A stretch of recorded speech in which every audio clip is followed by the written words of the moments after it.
ಅಗ್ರಹಾರದಲ್ಲಿ Darshan and gang ಕಂಬಿ ಹಿಂದೆ 9 ದಿನಗಳಾಗಿದೆ. ಇದರ ಮಧ್ಯೆ ಅಭಿಮಾನಿಗಳು ಪರಪ್ಪನ ಅಗ್ರಹಾರದತ್ತ ಬರ್ತಾ ಇರೋದು ಮಾತ್ರ ನಿಲ್ತಾ ಇಲ್ಲ. ಭಾನುವಾರ ಆಗಿರೋ ಕಾರಣ ಯಾರಿಗೂ ಕೂಡ ಭೇಟಿಗೆ ಅವಕಾಶ ಇರೋಲ್ಲ. ಆದರೂ ಸಹ ದರ್ಶನ್ ಭೇಟಿಗಾಗಿ ವಿಫಲ ಯತ್ನವನ್ನ ನಡೆಸ್ತಾ ಇದ್ದಾರೆ ಅಭಿಮಾನಿಗಳು. ಬೆಂಗಳೂರಿನ ಮಾರ್ತಹಳ್ಳಿಯಿಂದ ಆಟೋ ಡ್ರೈವರ್ ಓರ್ವರು ಪರಪ್ಪನ ಅಗ್ರಹಾರದತ್ತ ಬಂದಿದ್ದಾರೆ. ತಿಂಗಳಿಗೆ ಒಮ್ಮೆ ದರ್ಶನ್ ಅಣ್ಣನ್ನ ಭೇಟಿ ಮಾಡ್ತಾ ಇದ್ದೆ, ಆದ್ರೆ ಈಗ ಭೇಟಿಗೆ ಸಾಧ್ಯ ಆಗ್ತಾ ಇಲ್ಲ. ಅಪ್ಪ ಅಮ್ಮನ ಬಿಟ್ರೆ ದರ್ಶನ್ನೇ ನನ್ನ ದೇವರು ಅನ್ನೋದ್ರ ಬಗ್ಗೆ ಕೂಡ ಆ ಡ್ರೈವರ್ ಹೇಳಿಕೆನ ಕೊಟ್ಟಿದ್ದಾರೆ. ದರ್ಶನ್ ಬಗ್ಗೆ ಆಟೋ ಡ್ರೈವರ್ ಏನ್ ಹೇಳಿದ್ದಾರೆ? ಮತ್ತೊಂದ್ ಕಡೆ ಶಂಖ ಊದ್ಕೊಂಡು ಜಾಗಟೆ ಬಾರಿಸುತ್ತಾ ದಾಸಪ್ಪ ಒಬ್ರು ಬಂದಿದ್ದಾರೆ. ಬೇಗ ಜೈಲಿಂದ ಬಿಡುಗಡೆ ಆಗ್ಲಿ ಅಂತ ಶಂಖನಾದವನ್ನ ಮೊಳಗಿಸಿದ್ದಾರೆ.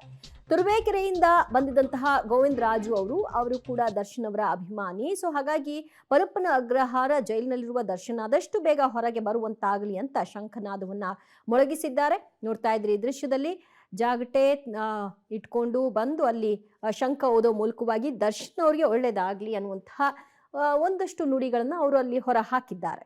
ತುಂಬ ಕಷ್ಟ ಆಗೈತಿ. ಅವ್ರು ಏನಾರ ನಮ್ಮನೆಗೆ ಊಟ ಮಾಡ್ತಾರೋ ಇಲ್ವೋ, ಅವ್ರನ್ನ ಜೈಲಿಂದ ಬೇಗ ಬಿಡುಗಡೆ ಮಾಡಿರಿ.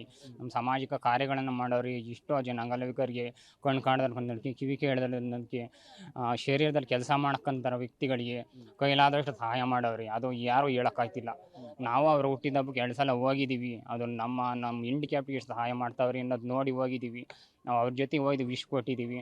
ಅವ್ರಿಗೆ ನಾವು ನಮಗೆ ಕೊಡೋಕ್ಕೆ ಅಂತ ನಾವು ಹಣ ಕೊಡು, ಒಡವೆ ಕೊಡು, ಆಸ್ತಿ ಕೊಡು, ಹುಡುಗಿ ಕೊಡು ಅಂತ